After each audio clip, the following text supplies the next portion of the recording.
Welcome back. You know, the Senate may have approved an $838 billion stimulus bill yesterday, but House Republican leaders continue to voice concerns over the proposed spending.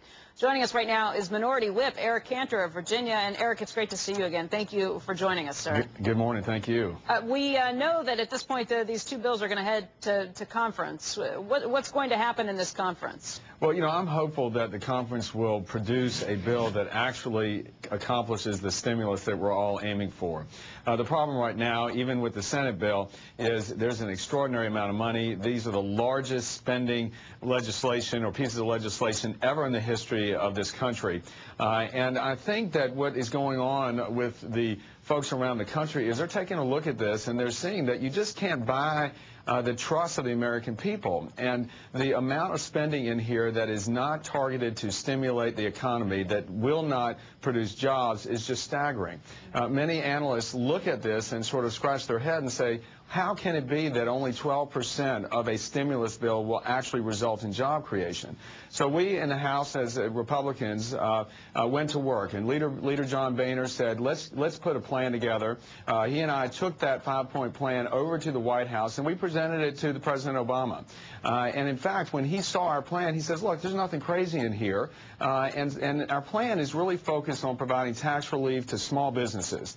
And there's no question that's where the job creation will start again, and we weigh that against the attempts to borrow more money and spend it at the government level. I don't think there's any question as to what would result in more jobs. Although, Congressman, once things get into conference, we know that the Senate stripped out some things. They took out about $40 million in spending that was to go to the states. The president said he'd like to see that included back in. Once things get to conference, how likely is it that your proposals are going to make it in if it couldn't make it in either of these bills? Well, you know, we're continuing to try and to influence the process. You know, there's no question that it's likely, the spending bill is likely to even get larger.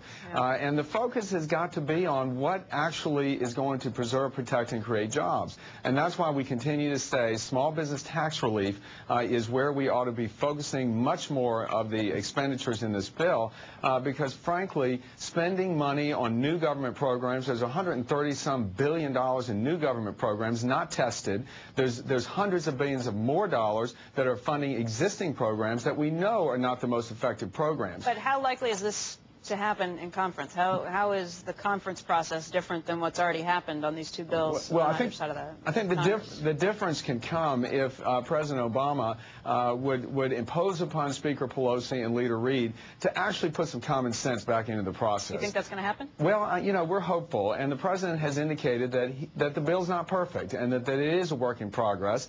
And you know, he's off around the country doing what he does best, talking to the American people and promising change in Washington.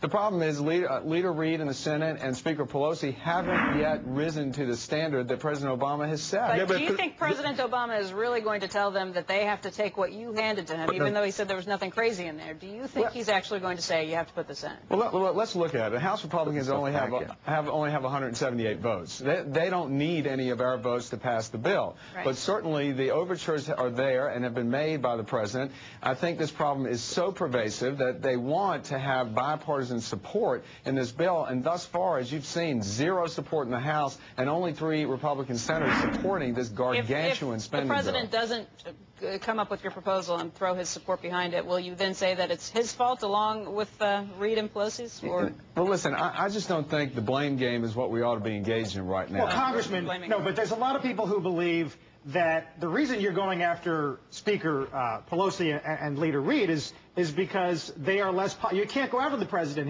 His approval numbers on stimulus are double that of House Republicans. I mean, are you demonizing Reid and Pelosi to revitalize the GOP? Again, that is like the old way of looking at things. Look at what the product is. The old time-tested way that's worked forever. Look at what the product is that has come out of the House and the Senate. You're talking about the old way of doing things.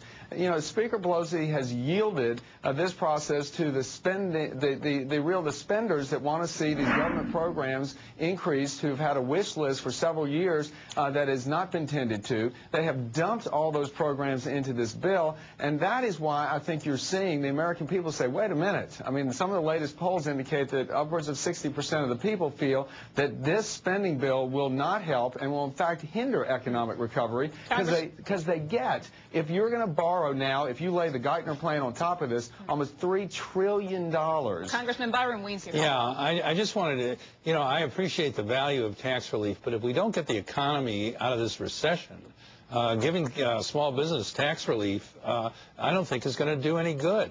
The Republican program is totally rooted to tax cuts, and I don't think you can argue that they're going to stimulate the economy sufficiently to get it going again. Listen, we're not saying no spending. I mean, this has been sort of the difficulty here because the president said the other night there's some people who don't believe there should be any spending. That I don't think you're going to, or don't believe that we should do anything. I don't think you could find a Republican in Washington who doesn't believe we should do anything, do something. We ought to.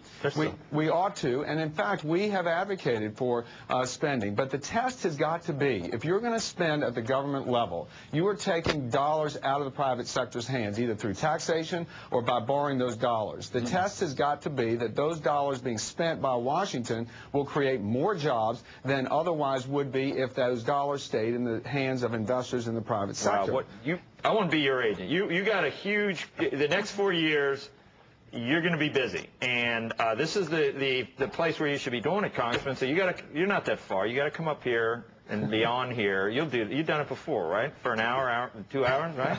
Listen. You're going to be busy. You need a platform, and we're the place. Right, well, listen. I'm an avid viewer of yours, but I'll tell you one thing. You only want 5%. The American people expect better. We can do better here, and that's what we're hoping for when this bill goes to conference today. All right, Congressman Cantor, we want to thank you very much for joining us. Thank you. Talk to you soon.